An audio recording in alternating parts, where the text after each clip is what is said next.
Welcome to Happy Talks with Dr. Alice and Donovan. Dr. Alice Fong is a holistic naturopathic doctor and founder of Amor de Soi Wellness.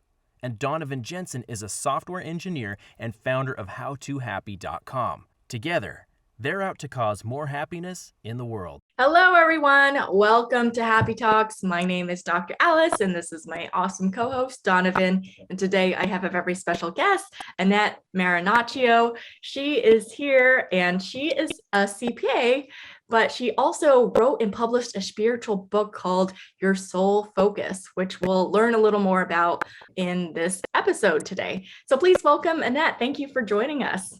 Oh, thank you so much for having me. It's a pleasure. Thank you. Great. Well, yeah. So tell us a little about your background, because, I don't usually think of like spiritual when I think of CPA. So I just would like to hear the story of, how you got to doing what you're doing. Sure, absolutely. And you're absolutely right. There doesn't seem to be a great intersection between being an accountant or a certified CPA and the spiritual end of things. So I don't really find myself in that world too much. I'm a healthcare executive in New York, and I absolutely love what I do. But sort of separate from that, after my mother-in-law died, which was 2006, she became quite intent on showing me and proving to me that there is an afterlife, that she's actually still here. And that took a while for me to accept. And it wasn't that I was skeptical. It was just that I really hadn't thought about it. I just hadn't thought about it. I was, busy living my life and my stressful life. And, so after I accepted it, which took quite some time, that, wow, she's still here, then I really became intent on, well, wait a minute. If we go on, if there's really such a thing as the afterlife, then what exactly are we doing here? Like, what is this all about? I don't even understand this. So I spent about 4 years really diving into that spiritual world, that metaphysical world, and understanding everything I could, and speaking to hundreds of people and taking classes and reading everything I could get my hands on. And then, something at the end of the 4 years, I sort of had a pretty good handle on what life was about. And I sort of redirected my life, but I put that in the back of my mind. I continued with my CPA stuff. But what I found is that the universe would put me in the path of people who needed like a piece of what I had learned. And I'd be able to like pull it out and say, oh, I think this is what you're going through, and this is probably why. And I started finding that was so helpful to people. It would just turn their lives around. And for a CPA, that was really quite rewarding. Because, in my regular work day, I don't typically get a lot of praise for changing someone's life. So when I was getting that kind of feedback, I was like, oh my goodness, this is really great. I think what I'm supposed to do is consolidate it into a very usable, digestible format so that anybody can refer to it whenever they want to. And so that's why I put out the book this year. And I put it out earlier this year, and it's been so well received for just that reason. It's very relatable and understandable because I'm an accountant. So it's written like an accountant might write something very practically. But it really does show people, sort of walks people through how I came to accept the fact that there's an afterlife and everything I've learned about it. So that's sort of my background and my story. Yeah, it's really an interesting intersection of like you mentioned before, two paths that you don't often hear crossing. I would be curious, you mentioned that some of the stuff you learned and some of the content has really been able to help a lot of people, or a lot of people have felt like their life was changed in a really positive way. I'd be curious to kind of dig in a little more on some of the concepts, or just a little bit more about what that specific piece means. Sure. I think one of the biggest things that people living, like I was living their everyday lives, think is that this earthly life is so big and so important, and it's all about this earthly life. It's all about our life. We can't really see anything outside of that. And one of the largest things I learned is that this life of ours here is a sliver, a minute sliver of our entire soul's existence. And so what happens is, I like to refer to it in the context of Einstein's theory of relativity. You can really only relate to what you can relate to. Really, what we're born with these kind of blinders on, almost like a dunce cap, but a blinder on, so that by design, we can't really see too much on either side of it. And it is by design, because if we were able to see what our soul is really part of, and that this is a sliver of our life, then we may become too distracted to really make the most of our life here and really grow while we're here.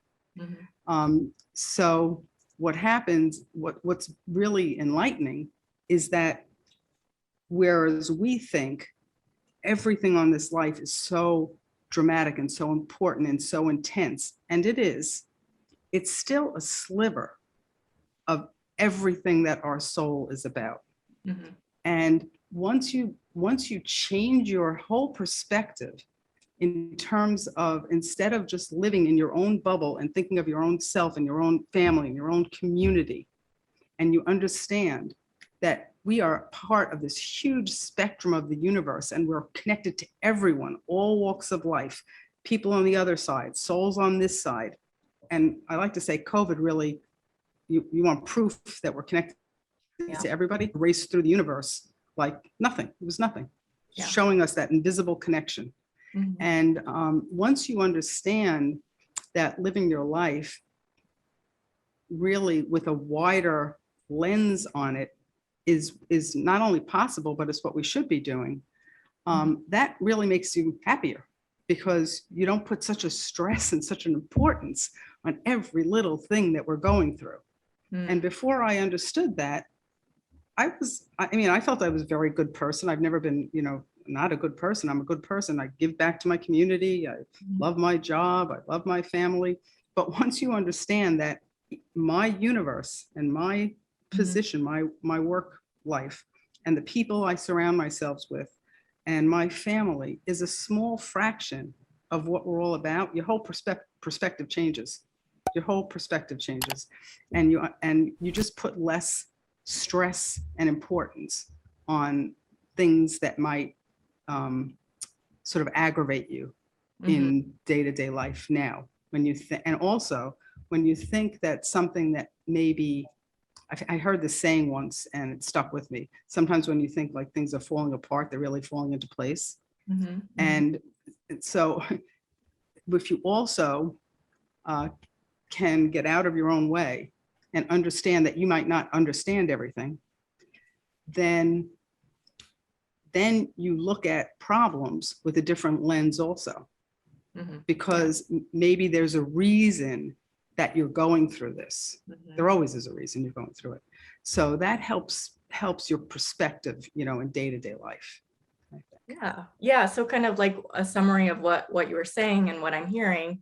You can correct me if I'm a little off from what you're trying to share with us, is that, we're all connected in this universal way. And when we can kind of like take the blinders off of our really little lives in the grand scheme of things, and that when we get caught up with like a broken car or tire or things like that, or when my internet freezes up, those are like minutia things in the grand scheme of life, and that we're all connected in some way. And when we can expand our perspective and realize when those breakdowns happen, it's actually serving a purpose for us to maybe get something out of it. When you were saying that, I thought of I moved across the country for a relationship that ultimately didn't work out. But, reflecting back, when we broke up, that was really the best thing for me, because if I didn't move across the country, then I wouldn't have met my current fiance and none of that would have happened, and we wouldn't be getting married in a couple months. Well, actually next month. So that's kind of what I think of in the grand scheme of things. But also the other thought that I had, and I don't know if this is going to be too much of a tangent, but I don't know if you saw the movie Soul. That's what kept coming into my brain. It was so good. It's a Pixar movie, and I think it kind of captures like the essence of what you were saying. I don't know if you'd agree. Yeah. Yeah, no, I absolutely do. And that's a great story. Mhm. How you basically were going through something that you felt was a hardship, things falling apart, when Right. really it may have taken time, but things were really falling into place. And even the example you gave was when the car breaks down. I actually have used that example before, that sometimes you'll have something happen like a car breakdown or an accident, Yeah. you know, and it seems horrible, but maybe at the end of the day, it was supposed to happen Mhm. because maybe the fellow in the repair shop is having a really horrible day, Yeah. and you're going to go in there and brighten up his day for some reason. Or maybe you're going to challenge some new mechanic in the repair shop to change something that he's never changed before, some Mhm. part on your car that's going to help him in the future recognize that this part is problematic in somebody else's car 5 years from now. And it turns out that by him changing that part, it That's prevents that person being in an accident. We're all connected, and you can't possibly, none of us can possibly know the connections. Mhm. So that once you realize, which a lot of people, you know, they'll say it in other ways, surrender, you know, just Mhm. surrender to the universe, surrender to, you know, but once you realize that that's really what's going on in the universe, that there is to some extent a grand design and of course free will, but it sort of puts you a little bit at ease. Another thing that I think is really heartwarming for a lot of people when you're going through something rough and you really want to just brighten up or be happy, is the fact that we're never, ever, ever alone. Our deceased loved ones are not like over yonder resting in peace. They're really right around the corner. They're really an energy level, one energy level away. And if anybody ever needs help, it's really as simple as just tapping into them. So that's another thing too. I think a lot of times people on Earth, again, because we're just so programmed to live in our lives, don't realize that we are connected not only to each other and all the other souls on Earth, but also to all the souls of the universe. And the souls in the universe want us to succeed. So they anytime anybody needs anything, it really is as simple as either praying or asking your deceased loved ones for help or guidance. And if they can, they will. The one time they really won't will be if it interferes with your or someone else's soul's purpose. We all come here to Earth with three things that we've decided before we come here. One is sort of who's going to raise us. So our parents, you know, the family we're going to be raised in. I like to say, because a lot of people say, oh, you know, I don't know if I would have picked my mother or my father, but at the end of the day, you may not get the parents you want, but you always get the parents you need. So you select your parents, you sort of select how you're going back. If it's going to be a drawn out illness in my 70s, maybe cancer for 2 years, and I'm going to have my loved ones take care of me, which will help their souls grow. Quick, sudden departure in my 50s, ripe old age of 92. So you sort of decide how you're going back. But one of the more important things you decide is your purpose here. We all come here with a purpose. The simple purpose is to love and grow, but we come here with a purpose, and no soul is going to interfere with the purpose of another soul. So sometimes when people feel like I'm begging for something, I just want this, I just want X, I just want X. Like I want this relationship to work out, I just want, and you're not sure why it's not occurring. It's like step back and think about it, because maybe it's not supposed to occur, because maybe it's part of your soul's purpose for it not to occur. So, but basically we do select our purpose here. And you can, so another thing to just, you know, lift burden is the fact that we're never alone. Just ask, not only ask your earthly friends for help, but ask the other side for help. It works. So that's another thing that I think, you know, sort of makes it easier to live this life to some extent, you know. I want to hone in on one of the words that you mentioned a couple times, which is purpose. And I'd be curious because, if you talk to people, there's a lot of people that say like, I don't know what my purpose is. I don't know what I'm doing. I don't know what's going on. I'd be curious if you have some ideas or strategies or thoughts around how people can sort of uncover their purpose or get more in tune with it, or just have a better relationship with that word. Because I know a lot of people kind of struggle to really connect with that and have a clear idea of what their purpose is. I think the simple answer is if you're always moving forward in kindness, then you're moving toward your purpose.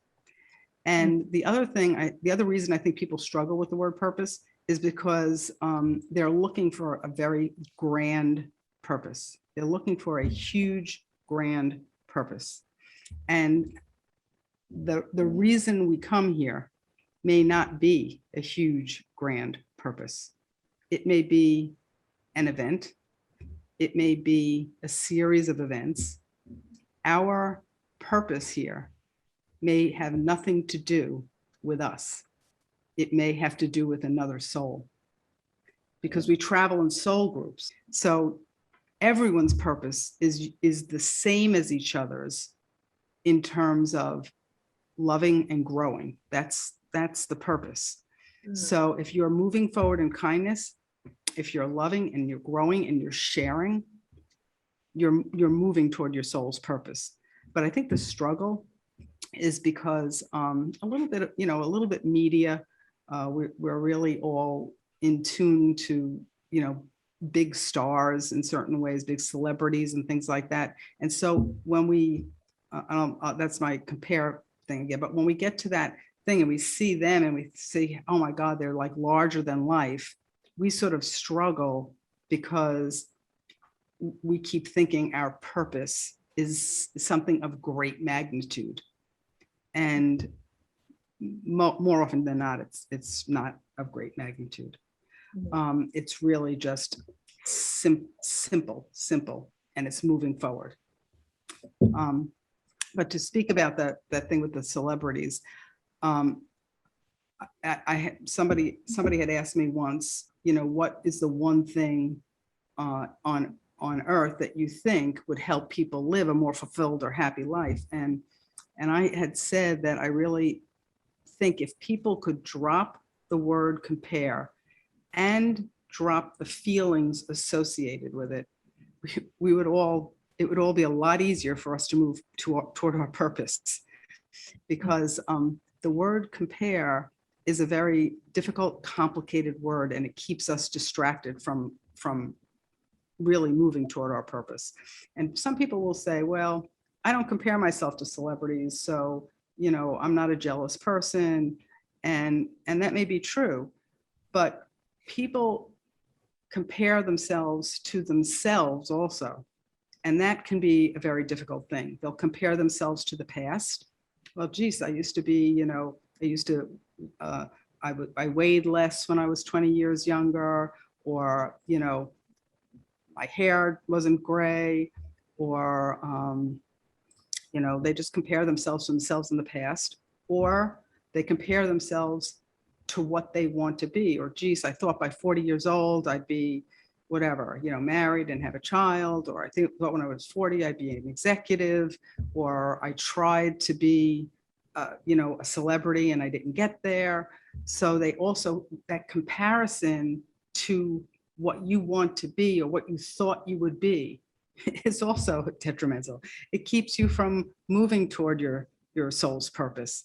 So I think the simple answer is, if you are moving forward in kindness toward people and forgiving, not only forgiving others, but forgiving yourself, you're moving toward your purpose.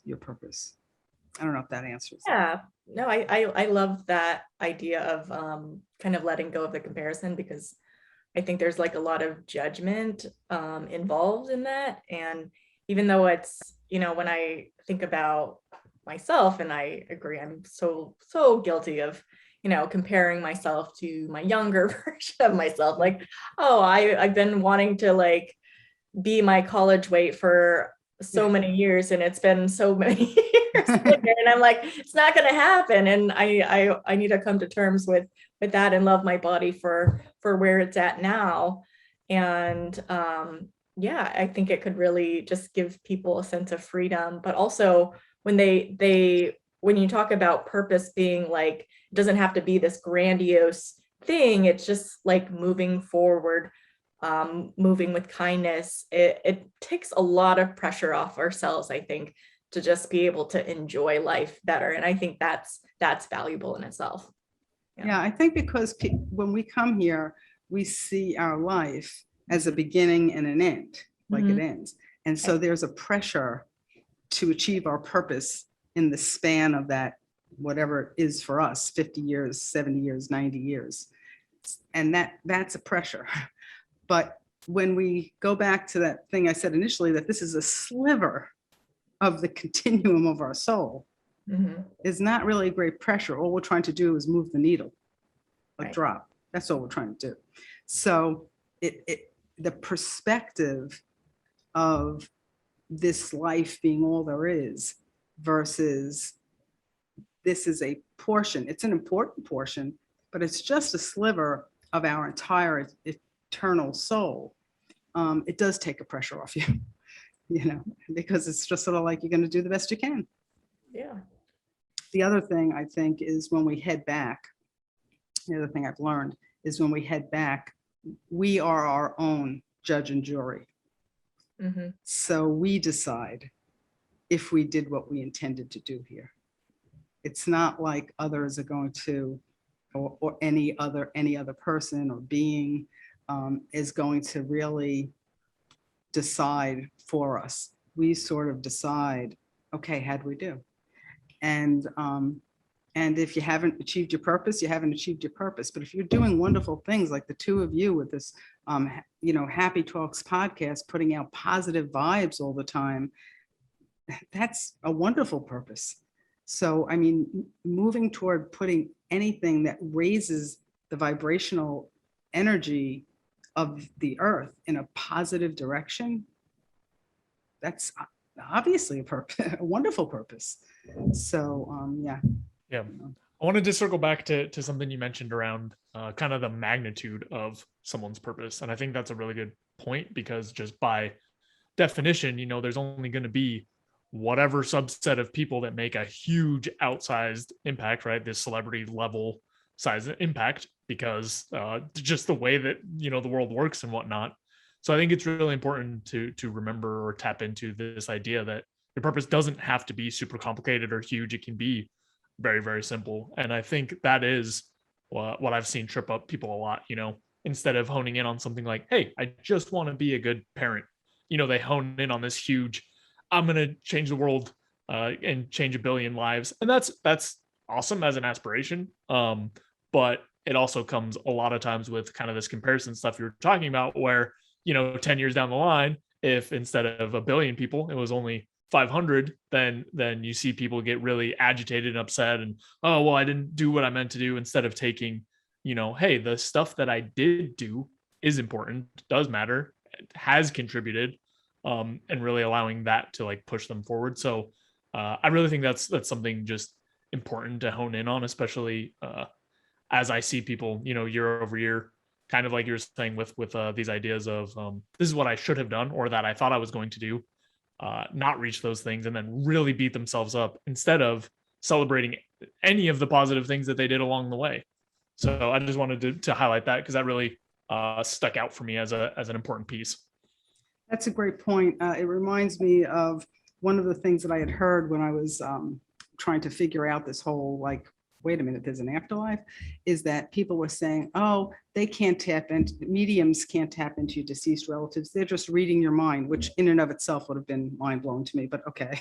But at one point, someone said, most of the mediums are frauds. And I was just like, you know something? If there are 100 mediums, and let's say 99 are fraudulent, but one is not, what does it mean for all of humanity? Because if all you need is one, if one is not, and one is really tapping into your deceased loved ones, that means your deceased loved ones are able to be tapped into. Why would anybody focus on the most or the 99 that are not, focus on the one that is. And that reminds me of that whole like 1 to 99 is what you had said about the magnitude. Even though you may go into a project or an event saying, I want to help 1 million people, or I want to affect, or I want to impact 1 million people. And at the end, you only impacted 1 or 2 in a major way.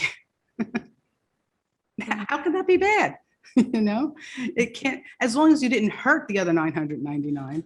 All right, you may not have impacted them, but you helped 1 or 2 or 10 people. That's huge. And it was interesting because when I was writing my book, I'm not a real avid book reader, and I'm a numbers person. My left brain is very dominant.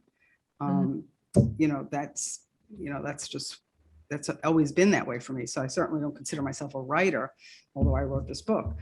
But I focused the whole time on, it was interesting because somebody asked me like, well, how'd you keep it going? Because there were many times I really wanted to give up on writing it because it was a hassle. But what kept me going was, of all crazy things, Justin Bieber, because I happened to, in January of 2020, I happened to sitting on my couch with the iPad, this algorithm, thing must have come up that there was this interview with Justin Bieber and Haley Baldwin Bieber. And he said, that's just fascinating to me because he's like this young guy. And I'm like, if I'm being kind to myself, middle-aged woman, that he would affect me so much. But I really needed to keep his words in my heart and my head throughout the entire process of writing the book. But he had basically said that when he was younger, he felt he was very lost in life. And now that he was older, again, I consider him still very young, but he's, in his words, he said, now that I was older, I realized that my whole life changed once I shifted the focus away from me and on others, and just focused on others. My whole life changed, my purpose changed. And that's what I did with the book. I wasn't worried about, I can't say I wasn't worried about it. It did affect me. That was like, oh my goodness, it's a lot of work writing this book.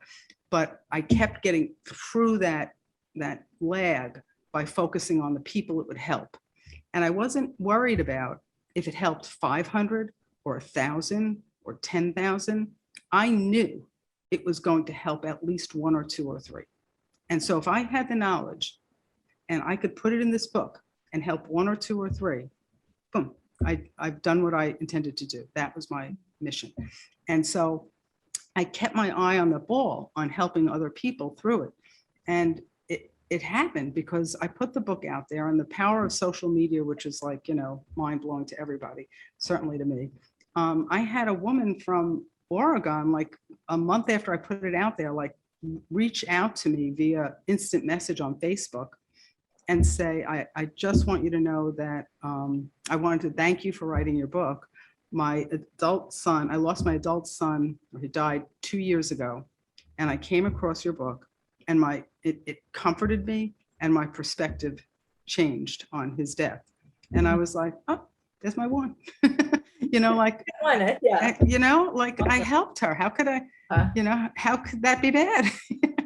So, and again, going back to my profession, it's not like I'm a doctor or a nurse where I get accolades all the time for changing people's lives and their perspectives. I'm a CPA, and I do, great work in the healthcare arena too, but not like that where you change somebody's life. So that was wonderful for me. I had a woman from England reach out to me and say, I happened to come across your book. I lost my father suddenly, so I didn't have time to say goodbye. And I thought he may have been giving me signs, but I wasn't sure. But I started reading your book, and it's helped me so much. I recognize now that these are signs he's giving me. And I was like, yes, yeah, he's still there. He's giving you these signs. Absolutely. So, every little person, every little story like that of somebody that I was able to help sort of made the difficult work of writing the book worth it. So it's exactly what you said, that magnitude thing. It's like people are focusing on what they didn't achieve instead of what they did achieve, which is sort of like huge in most cases, Yeah. So, yeah. Yeah, that's great. Great perspective for people who get caught up in the numbers. And that's like, hey, if you affect one life, that's huge in itself. So yes, Annette, thank you so much for joining us on our show. Was there obviously we want to plug your book, but was there anything else besides your book you'd like to plug before we wrap up today? No, that's it. It was interesting. Somebody else had said, I was interviewed a couple of months ago and somebody said, so what else can we expect from you? As if I'm trying to brand myself in some way or something. Oh. And I was like, well, no, that's it. That's nothing. Because, I basically needed to put the book out there because I knew it had the right information. And I'm not an author. It's not like I'm going to be writing, although people say, oh, never say never. I don't think I'm going to be writing more books. I just really wanted to get the word out there that it's not all about this life here, and for people to sort of keep that in mind or keep that perspective. Yeah. And hopefully they do what you guys are doing, do happy, wonderful things for people out there and help the universe and raise the vibrational level and all good. Thank you. Oh, yeah. Well, thank you. And yeah, for those tuning in, that book again is Your Soul Focus. Check it out. And thank you again, Annette, for joining us. Thanks for watching. If you enjoyed the video, please take a second to subscribe, as it really helps out a lot. If you're looking for more content, there's all sorts of information over at howtohappy.com. And if you want something a little bit more condensed and concise, I've also written the book Mindscaping, which is essentially a framework for optimizing happiness. So we'll have the link there as well. And that's all I've got. Thanks again. I'll see you next time.